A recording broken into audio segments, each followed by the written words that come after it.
Kalau dia sekadar simbol, kenapa kadang-kadang kita pandai ada rasa sesuatu dalam hati kita?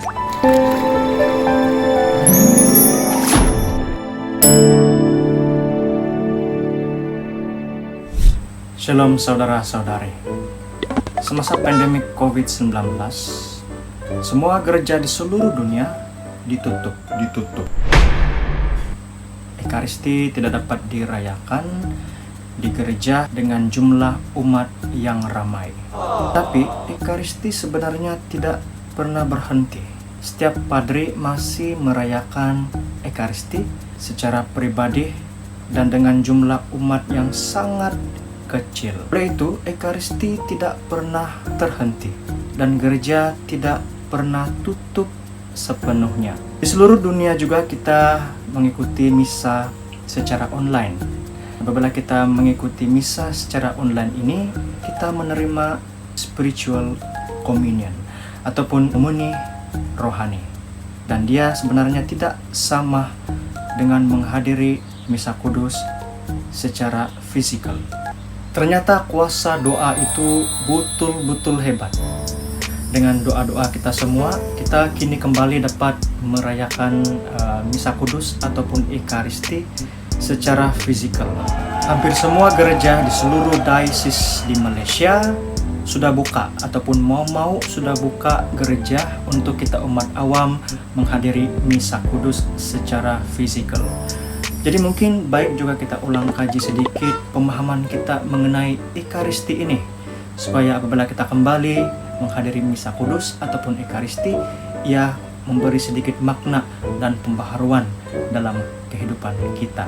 Di sini saya kongsikan 3 fakta penting mengenai perayaan Ekaristi. 3 sajalah, kalau banyak-banyak nanti kamu tidur.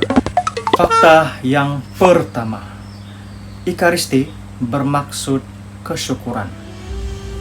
Perkataan Ekaristi berasal daripada perkataan Yunani yang disebut Eucharistia, yang bermaksud kesyukuran.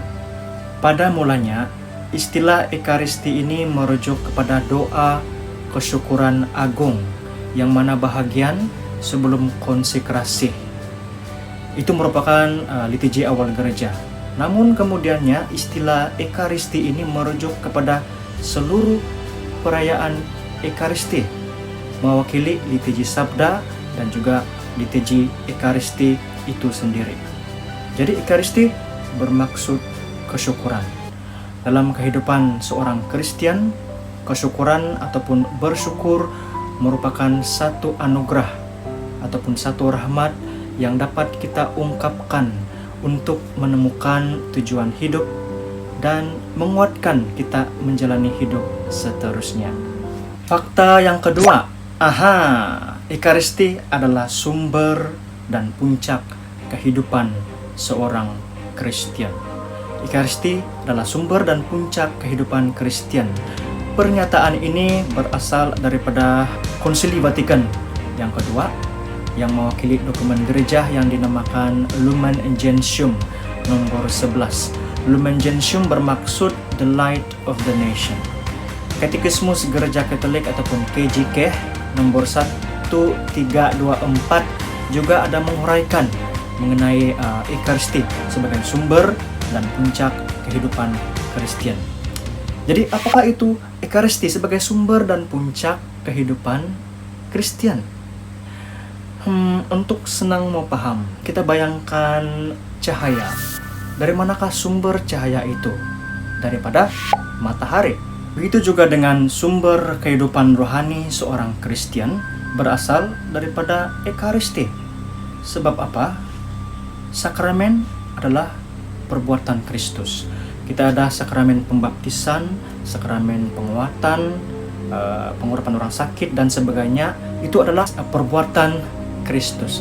Namun sakramen Ekaristi adalah Kristus sendiri yang hadir di tengah-tengah kita. Nah, kita sebagai umat yang percaya, kita percaya bahwa Kristus adalah kehidupan. Oleh itu, Ekaristi yang juga Kristus sendiri adalah sumber kehidupan kita. Puncak? Kalau kita pernah mendaki Gunung Kinabalu, kita mendaki, kita merasa kesengsaraan, penderitaan, dan kepayahan untuk mendaki. Apabila kita sampai puncak, kita merasa gembira, kita merasa puas hati, bah. Demikian juga dalam kehidupan seorang Kristen, dalam kehidupan mana-mana orang, kita mengalami penderitaan, kesengsaraan, kepayahan hidup, cabaran hidup. Namun apabila kita kembali, kita pergi kepada Ekaristi, kita menemukan puncak kehidupan, kita merasa sukacita yang luar biasa. Dan di puncak kehidupan itu, kita dapat melihat sebenarnya Yesus telah terlebih dahulu sengsara untuk kita. Jadi Ekaristi merupakan sumber dan puncak kehidupan kita. Fakta yang ketiga, Ekaristi bukan sekadar simbol. Roti dan anggur dalam perayaan Ekaristi ini bukan sekadar simbol, tanda, bukan wakil kepada tubuh dan darah Kristus. Apabila seorang padri ataupun seorang fada itu memberi konsekrasi kepada roti dan anggur itu betul-betul berubah menjadi tubuh dan darah Yesus Kristus yang sebenar. Proses ini dipanggil transubstantiation. Semua ini hanya dapat kita lihat melalui iman kita, melalui mata keimanan kita, melalui eyes of faith. Kalau dia sekadar simbol, kenapa kita pandai rindu untuk menerima komuni suci? Kalau dia sekadar simbol, kenapa kita pandai rasa tidak puas hati, tidak cukup bila kita mengikuti misa online? Kalau dia sekadar simbol, kenapa kadang-kadang kita pandai ada rasa sesuatu dalam hati kita? Mungkin kita rasa damai, dan kadang-kadang mungkin kita akan merasa sedih. Dan kalau dia sebagai simbol, kenapa kita akan mengeluarkan air mata saat kita menerima komuni suci ini? Bukan simbol. Jadi demikianlah 3 fakta penting sakramen Ekaristi. Ada banyak lagi sebenarnya, namun kita sentiasa boleh merujuk dokumen-dokumen gereja yang ada. Saya mencadangkan Katekismus Gereja Katolik, Catechism of the Catholic Church. Dan bagi para belia, itu Katekismus belia pun bagus. Jadi itu saja. Semoga Tuhan memberkati.